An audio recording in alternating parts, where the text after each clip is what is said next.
केंद्रीय कपड़ा मंत्री और बेगूसराय के सांसद गिरिराज सिंह बेगूसराय के साहेबपुर में जनता दरबार लगाए हुए थे। जनता दरबार लगाने के दौरान एक युवक ने उन्हें जमकर पीटा। गिरिराज सिंह ने यह आरोप लगाया कि वो जो युवक था उन पर जानलेवा हमला किया। गिरिराज सिंह जो आए दिन अपने अनर्गल बयानों से चर्चा में रहते हैं, क्योंकि कभी वो हिंदू मुस्लिम पर बयान देते हैं तो कभी वो हिंदुस्तान और पाकिस्तान पर बयान देते हैं। हाल ही में गिरिराज सिंह ने बंगाल की मुख्यमंत्री ममता बनर्जी को लेकर एक विवादित टिप्पणी की थी। उन्होंने कहा था कि ममता बनर्जी जो है किम जोंग की तरह है। जिस प्रकार से किंग जोंग जो है तानाशाही किया करता था, ममता बनर्जी भी उस प्रकार से तानाशाही कर रही है। बेगूसराय में 4 फैक्ट्रियां हैं। हाल ही में पेप्सी प्लांट भी लगा, लेकिन आज भी वहां के लोग बेरोजगार हैं। कई बार तो उनकी झड़प वहां के लोग आम जनता से हो गई, जब आम जनता ने उनसे सवाल पूछा कि आपने हमारे लिए क्या किया। वहां के लोग प्रदूषण झेल रहे हैं, वहां के लोग प्रदूषण पी रहे हैं, लेकिन बदले में उन्हें क्या मिल रहा है? तो बेरोजगारी मिल रही है। गिरिराज सिंह दूसरे को किम जोंग, दूसरे को पता नहीं क्या क्या कहते रहते हैं। आखिर उनकी जनता उन्हें तो नहीं मानती है, ये बहुत बड़ा सवाल है। केंद्रीय कपड़ा मंत्री और बेगूसराय के सांसद गिरिराज सिंह बेगूसराय के साहेबपुर में जनता दरबार लगाए हुए थे। जनता दरबार लगाने के दौरान एक युवक ने उन्हें जमकर पीटा। गिरिराज सिंह ने यह आरोप लगाया कि वो जो युवक था उन पर जानलेवा हमला किया। जो युवक था, बताया जा रहा है कि वो युवक जो है आप पार्टी का पूर्व जिला अध्यक्ष है, मोहम्मद समी नाम का है, जिसे पुलिस ने हिरासत में ले लिया है। लेकिन सवाल ये उठता है कि आखिर गिरिराज सिंह पर उस व्यक्ति ने हमला क्यों किया। आइए विस्तार से बताते हैं। गिरिराज सिंह जो आए दिन अपने अनर्गल बयानों से चर्चा में रहते हैं, क्योंकि कभी वो हिंदू मुस्लिम पर बयान देते हैं तो कभी वो हिंदुस्तान और पाकिस्तान पर बयान देते हैं। बेगूसराय में तकरीबन 2.5 लाख आबादी है।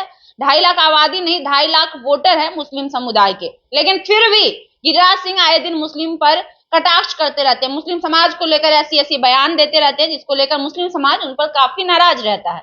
मुस्लिम समाज को लेकर इस बार उन्होंने ये भी कहा था कि हम मुस्लिम समाज का काम नहीं करेंगे।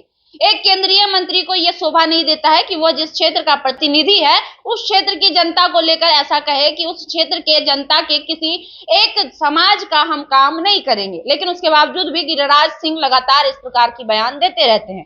लोकसभा चुनाव में जब गिरिराज सिंह क्षेत्र में भ्रमण कर रहे थे, भ्रमण के दौरान भी उनका काफी विरोध हुआ था। इनफैक्ट उनके ही पार्टी के लोगों ने काला झंडा दिखाया था और उन्हें वापस जाने को कहा था। उसके बाद कई बार तो उनकी झड़प वहां के लोग आम जनता से हो गई, जब आम जनता ने उनसे सवाल पूछा कि आपने हमारे लिए क्या किया, आपको हमने के बेटे को छोड़कर हमने आपको मौका दिया, तो तभी उनका बयान काफी चर्चे में रहा था, जो बयान उन्होंने दिया था। एक बार फिर से जब केंद्रीय मंत्री अपने संसदीय क्षेत्र में जाते हैं तो संसदीय क्षेत्र में इस तरह का वारदात अपने आप में बहुत ही शर्मनाक घटना है। बात कर ले गिरिराज सिंह की, तो हाल ही में गिरिराज सिंह ने बंगाल की मुख्यमंत्री ममता बनर्जी को लेकर एक विवादित टिप्पणी की थी। उन्होंने कहा था कि ममता बनर्जी जो है किम जोंग की तरह है। जिस प्रकार से किंग जोंग जो है तानाशाही किया करता था, ममता बनर्जी भी उस प्रकार से तानाशाही कर रही है। लेकिन बेगूसराय के सांसद जिन्होंने दूसरे को किम जोंग कहा था, आखिर उनकी जनता उन्हें क्यों पीट रही है? कहीं ऐसा तो नहीं कि उनकी जनता उन्हें किम जोंग समझ रही है?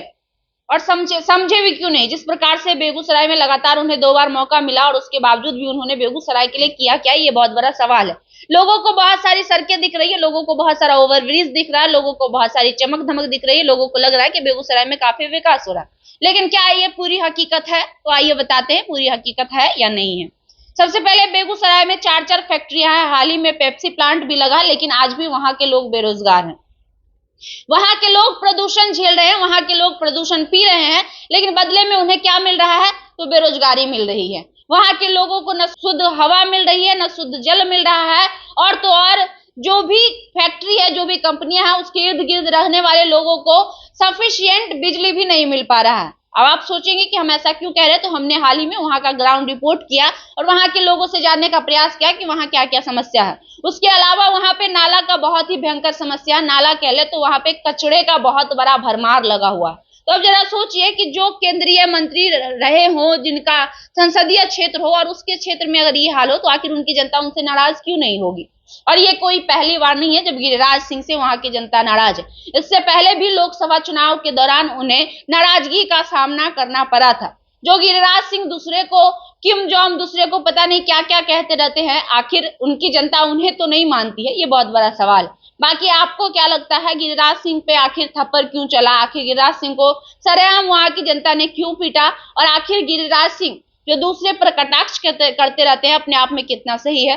ये हमें कमेंट बॉक्स में जरूर दीजिएगा। लेकिन जाते जाते एक और बात कहेंगे, इससे सभी प्रतिनिधि को सीख लेनी चाहिए कि कोई भी अनर्गल बयान देने से बचे और अपने क्षेत्र के उस जनता का, जिस जनता ने आपको गद्दी पर बिठाया है, जिस जनता ने आपको सत्ता दी है, उस जनता का सम्मान करिए। क्योंकि अगर आप उस जनता का सम्मान नहीं करते हैं और अगर आप क्षेत्र का विकास नहीं करते हैं तो शायद इस तरह का परिदृश्य देखने को आपको भी मिल सकता है। बाकी आपकी क्या प्रतिक्रिया है हमारे इन सभी बातों पर, आप हमें कमेंट बॉक्स में जरूर दीजिएगा। लाइव ब्लॉग न्यूज देख रहे थे आप, मेरा नाम खुशबू है। बहुत बहुत धन्यवाद।